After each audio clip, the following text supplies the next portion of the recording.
بادشاہ خدا بنے بیٹھے تھے عوام کے سروں پر. لوگوں سے بھاری ٹیکس ادا لیے جاتے تھے اور جانور کی طرح پیش آتے تھے، اور عوام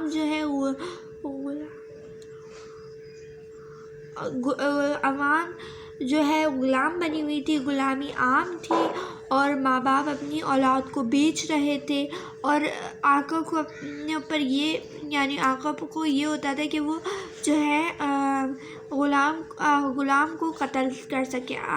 آقا کو حق ہوتا تھا کہ وہ غلام کو قتل کر سکے. روم و یونانی میں روم اور یونانی اور غلام ایک ساتھ شادی نہیں کر سکتے تھے. کاشتکار کی محنتوں پر قبضہ کر لیا گیا تھا اور اس کو اتنا ہی دیا جاتا ہے جس سے اس کی زندگی گزر سکے. ٹھیک ہے، یہ ساری صورتحال روم و یونانی کی تھی اور وہ ایران کی تھی. اب چلتے ہیں نیکسٹ پیج پہ، جو کہ ہے مصر کی. تو مصر کی ہم بہت طرف سنتے آئے ہیں کہ مصر کی کیا کیا ہوتی ہے، لیکن آج ہم یہاں بھی سن لیں گے، یہاں پڑھ لیں گے لائیو. چھوٹا سا ہے. مصر کی تاریخ کا اندازہ اہرام مصر اور ابو الہول کے مجسمے اور دیگر اثرات قدیمہ سے ہوتا ہے. یعنی مصر کا جو تاریخی اندازہ جو ہے اہرام مصر یعنی پیرامڈ آف ایجپٹ اور اسپینک یعنی ابو لہب سے ہوتا ہے. ٹھیک ہے. زرعی ملک ہونے کی وجہ سے مصر بیرونی ممالک کے حملوں کی جڑ میں رہا. یعنی مصر جو ہے وہ زرعی ملک تھا، تو اس کی وجہ سے وہ اس پہ حملے ہوتے رہے، غیر مسلموں کے اور مسلمانوں کا بھی حملہ ہوا. ٹھیک ہے. اسلام کے مصر میں داخل ہونے سے پہلے مصر کی حالت انتہائی پست ہو چکی تھی. اسلام جب مصر میں داخل ہونے سے کچھ دنوں پہلے مصر بہت پست ختم ہو چکا تھا. ٹھیک ہے. روم و یونانی کی تمام عیوب مصر میں دیکھے جا سکتے تھے. یعنی ان کی جتنی بھی چیزیں تھیں وہ مصر والوں نے اڈاپٹ کر لی تھی. یعنی اڈاپٹ کا مطلب یعنی ان سے حاصل کر لی تھی. ٹھیک ہے.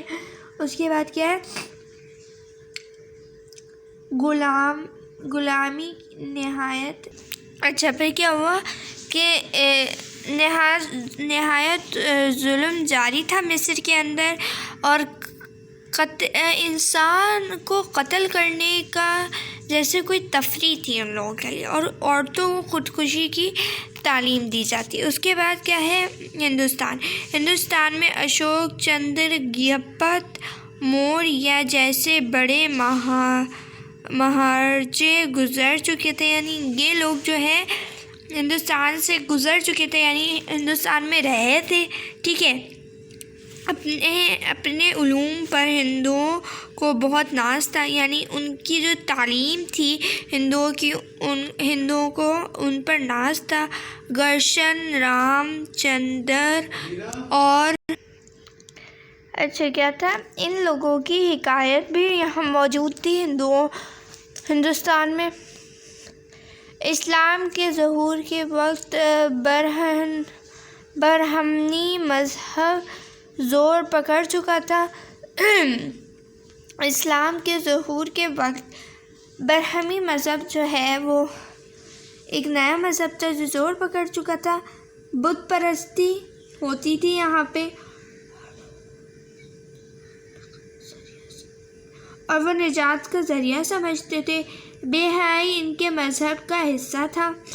ستاروں، سیاروں، پہاڑوں، درختوں، دریاؤں، ہواؤں، سانپوں اور جسمانی اعضاء کی پرستش ہوتی تھی. ہندوؤں سے متصل چین کی حالت بھی ان ممالک سے بدترین تھی۔ مختلف انسانی مذاہب نے معاشرے کو تباہ و برباد کر دیا تھا، یعنی ان سب 5 مذہب سے زیادہ چین کی حالت بحال تھی، ٹھیک ہے، اور لوگوں نے معاشرے کو تباہ اور برباد کر دیا تھا۔ دوسری ویڈیو میں ہم اسلامی معاشرے کی خصوصیات پڑھیں گے، ٹھیک ہے۔ یہ ویڈیو شاید میرے خیال سے بڑی ہو جائے۔ عرب ایک سیکنڈ عرب میں لوٹ مار کا دور تھا اور بہائی عام تھی اور شراب جوا وغیرہ ہوتا تھا۔ بہت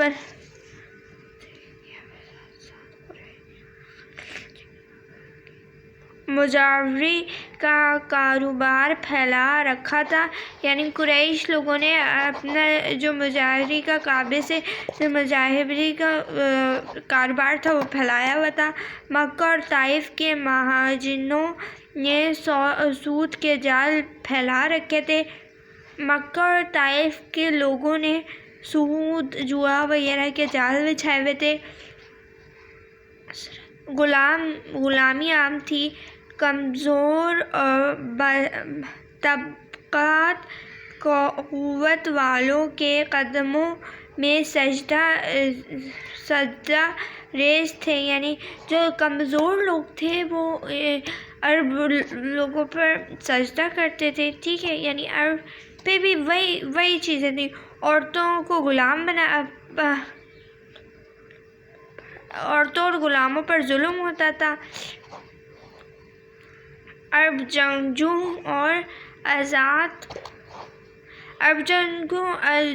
جو ہے وہ آزاد پسند تھے۔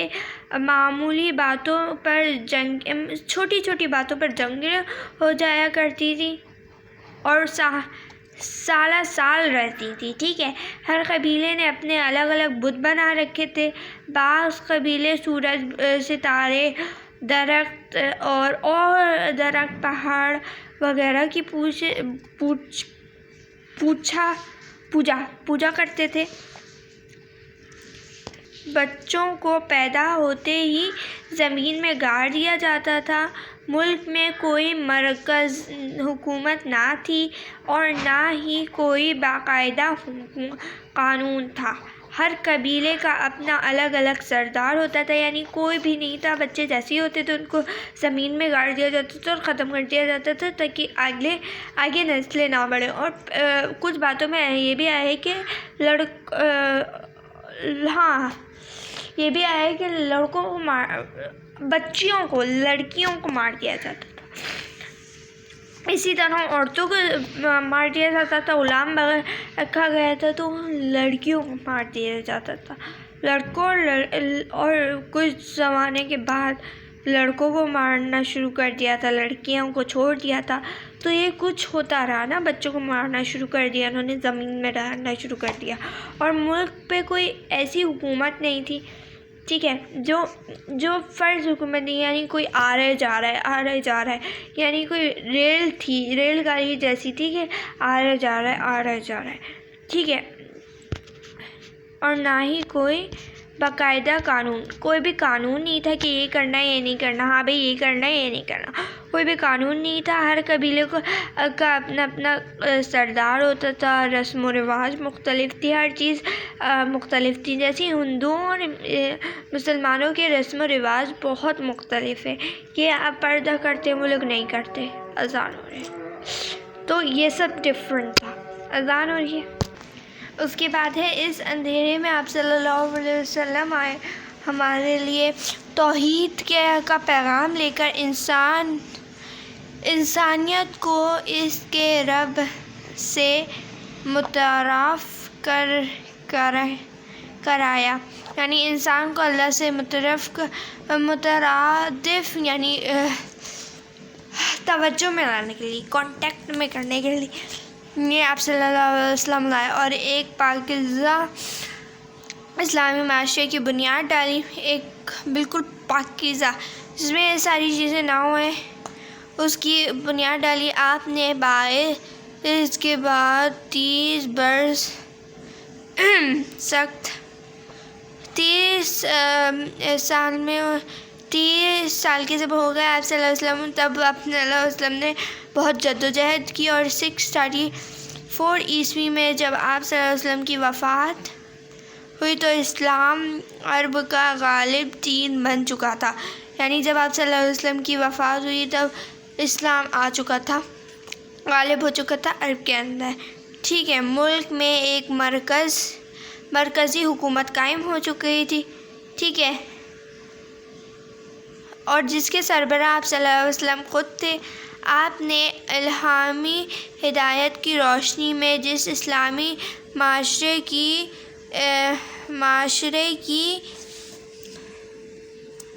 داغ بیل ڈالی، اسی خصوصیات حسب ذیل ہیں. یعنی یہ خصوصیات نیکسٹ ویڈیو میں ڈالتی ہوں. جزاک اللہ for watching my video. Love you. اللہ حافظ.